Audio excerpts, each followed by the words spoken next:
مولانا یوسف لدھیانوی شہید رحمہ اللہ کی کتاب اختلاف امت اور صراط مستقیم اسے سامنے رکھیں تو اس سے ہمارا جو شرع عقائد کا سبق ہے وہ جاندار ہوگا اور ہمارا طالب علم مضبوط اور درست عقائد لے کے اٹھے گا.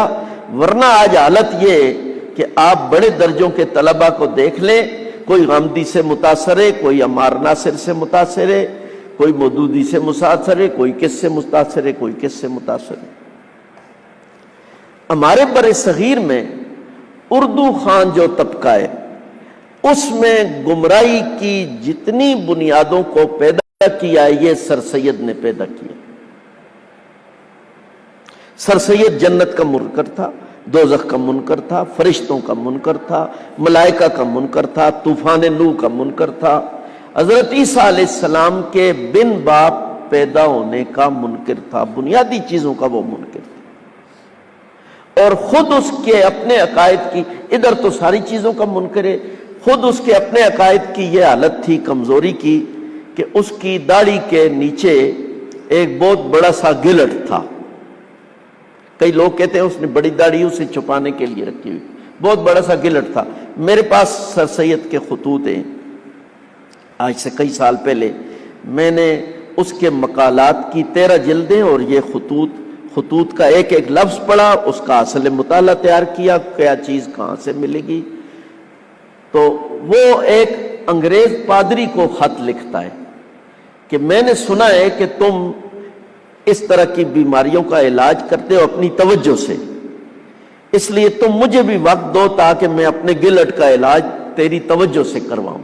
ادھر سے ساری چیزوں کا انکار اور ادھر سے اتنی زیادہ کمزوری اس کی. تو ہمارے بر صغیر اردو خوان طبقے میں جتنی بھی عقائد کی بنیادی خرابیاں ہیں وہ سر سید سے پیدا ہوئی. اسی سے ہمارے لوگ متاثر ہوئے. مولانا ابوالکلام آزاد کسی زمانے میں سر سید سے متاثر ہو گئے.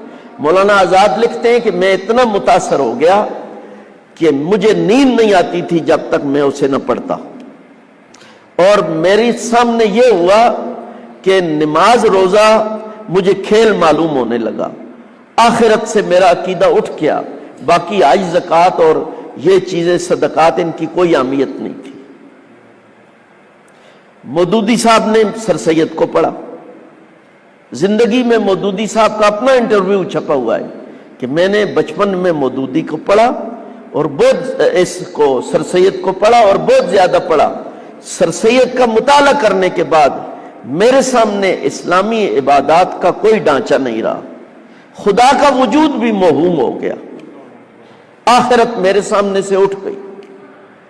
میر شکیل الرحمان نے یہ انٹرویو کیا تھا، اس نے کہا کہ میری زبان بند ہو گئی کہ میں مولانا مودودی سے یہ سن رہا ہوں کہ میرے ساتھ یہ واقعہ پیش ہوا ہے. تو اس نے کہا بڑی ہمت کر کے میں نے انٹرویو میں پوچھا کہ مولانا اس کے بعد کیا ہوا؟ اب تو آپ بڑے لیڈر ہیں مسلمانوں کے، پھر کیا ہوا؟ ہدایت کا راستہ کس طرح ملا انہوں نے؟ تو مودودی صاحب نے کہا پھر میں نے قرآن اور حدیث کا بے لاگ مطالعہ کیا اور اپنے لیے خود چنا کہ دین کیا چیز ہے. تو مودودی صاحب نے جو کچھ پیش کیا ہے وہ خود ان کا اپنا انتخاب کرتا ہے. انشاءاللہ کسی نشست میں اس پر بھی مستقل بات ہوگی، اب اس کا وقت نہیں ہے. صرف میں یہ عرض کرنا چاہتا ہوں کہ غلط مطالعہ کا دیکھ لیں کیا نتیجہ نکلتا ہے. بڑے بڑے آدمی اس سے گمراہ ہو جاتے ہیں. مودودی نے اپنے سارے کتب خانے کی چابی علامہ شبلی نعمانی کو دے دی تھی. سیرت النبی صلی اللہ علیہ وسلم کے مصنف ہے علامہ شبلی نعمانی، الفاروق کتاب بھی انہوں نے لکھی ہے. لیکن انہوں نے معجزات کے باب میں جو کچھ بیان کیا یہ سب اعتزال اہل سنت کا موقف نہیں انہوں نے بیان کیا. انہوں نے علامہ شبلی نعمانی نے معجزات کا انکار کیا ہے. انہوں نے کہا یہ کوئی بھی نہیں ثابت کہ نبی علیہ الصلوۃ والسلام کے دست مبارک میں کنکریوں نے کلمہ پڑھا، یہ ہوا وہ ہوا، کچھ بھی نہیں. ان سے پھر علامہ سید سلیمان ندوی نے سیکھا، وہ بھی اسی نیج پہ آ گئے. اس لیے سیرت النبی جو علامہ شبلی نعمانی کی ہے یہ اہل سنت کی ترجمانی نہیں کر رہی، یاد رکھیں. علامہ سید سلیمان ندوی نے بھی وہ ساری چیزیں لی. سر سید سے بات چلتی ہوئی سر سید علامہ شبلی نعمانی علامہ سید سلیمان ندوی تک پہنچی.